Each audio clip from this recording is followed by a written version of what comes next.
Y2B Tamil channel நேயர்களுக்கு வணக்கம். மரியாதைக்குரிய அமைச்சர் பொன்முடி ஐயா மற்றும் அவருடைய துணைவியார் மரியாதைக்குரிய விசாலாட்சி அம்மையார் மீது அளவுக்கு அதிகமாக சொத்து சேர்த்த வழக்கில் இன்றைக்கி தீர்ப்பு வந்திருக்கு.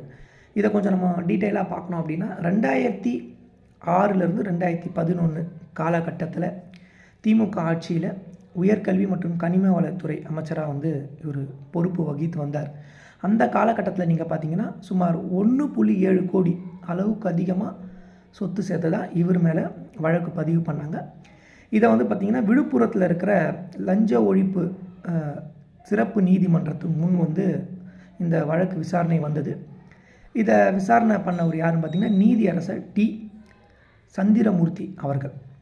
ஆனால் இந்த வழக்கில் இவங்களுக்கு எதிரான போதுமான ஆதாரங்கள் இல்லைன்னு சொல்லி இவங்க விடுவிக்கப்படுறாங்க.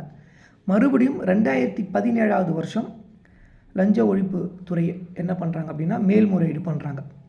அப்போ மரியாதைக்குரிய நீதியரசர் ரவிச்சந்திரன் ஐயா முன்னாடி இந்த வழக்கு விசாரணை வருது.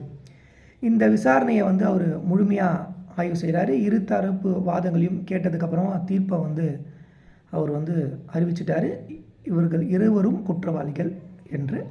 பட் ஆனால் தண்டனை இன்றைக்கி கோர்ட் சொல்லியிருக்கு. என்னன்னு நீங்கள் பார்த்தீங்கன்னா, அதாவது இந்த தண்டனையை சொல்கிறதுக்கு முன்னாடி 2 பேருமே, அதாவது மரியாதைக்குரிய பொன்முடி ஐயாவும் அவருடைய துணைவியார் விசாலாட்சி அம்மாவும் நேரில் ஆஜராகணும். அப்படி இல்லைன்னா காணொலி மூலியமாவது நீங்கள் கோர்ட்டில் ஆஜராகணும் அப்படின்னு அவர் சொல்லியிருந்தார் நீதியரசர். ஆனால் இன்றைக்கி காலையில் சைதாப்பேட்டையில் அவங்களுடைய இல்லத்துலேருந்து சுமார் 9:15 அவங்க வீட்டிலேருந்து கிளம்பிட்டாங்க. கிளம்பி நீதிமன்றம் சென்றடைந்தாங்க. அது மட்டும் இல்லாமல் இதில் குறிப்பாக ஒரு விஷயம் என்ன அப்படின்னா, தேசிய கொடி பொருந்திய வாகனம் இல்லாமல் தமிழ்நாடு அரசு முத்திரை இல்லாத ஒரு வாகனத்தில், சராசரியான ஒரு சாதாரண ஒரு வாகனத்தில் தான் அவங்க வந்ததாக குறிப்பாக சொல்லப்படுது. கிட்டத்தட்ட ஒரு அரை மணி நேரம் இவங்க நீதிமன்ற அறையில் காத்திருந்ததாக சொல்கிறாங்க. கரெக்டாக 10:39 நீதியரசர் அவர் அவருடைய சேம்பருக்கு வராரு. இருவரையும் வழக்கறிஞர்கள் நிறைய பேர் சூழ்ந்திருந்ததுனால வழக்கறிஞர்களை வழிவிட சொல்லி 2 பேரையும் முன்னால் வர சொல்கிறாரு. அப்போ இவங்க தங்களுடைய மருத்துவ சான்றிதழை தராங்க. அதை அவர் பார்க்குறாரு. அது மட்டும் இல்லாமல் இவங்களுடைய தரப்பு வழக்கறிஞர்கள் ஒரு வாதத்தை வைக்கிறாங்க. இது நீண்ட காலத்துக்கு முன்னாடி போடப்பட்ட ஒரு வழக்கு. அது மட்டும் இல்லாமல் இவர்கள் இருவருக்கும் வயது அதிகமாக இருக்குது.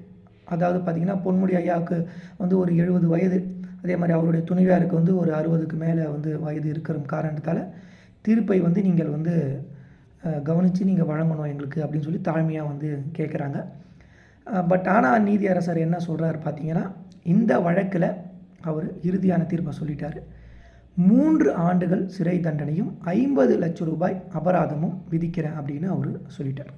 அது மட்டும் இல்லாமல் ஐயா பொன்முடி ஐயா அமைச்சராக இருக்கிறதுனால இந்த தீர்ப்பு 30 நாளைக்கு நான் ஒத்தி வைக்கிறேன் அப்படின்னும் சொல்லியிருக்காரு. அது இல்லாமல் 30 நாள் அவங்களுக்கு மேல்முறையீடு பண்ணுறதுக்கு உண்டான ஒரு அவகாசமும் இருக்குது. ஸோ இதுதான் இப்போதைய நிலவரம். 30 நாட்களுக்கு கழித்து தான் அவங்க எப்படி மேல்முறையீடு பண்ண போகிறாங்க. இதில் என்னென்ன திருப்பங்கள் வரும் இந்த வழக்கில் அப்படின்றது இனிமேல் தான் தெரியும். தொடர்ந்து விஷயங்களை உங்களுக்கு நான் அப்டேட் பண்ணிகிட்டே இருக்கேன்.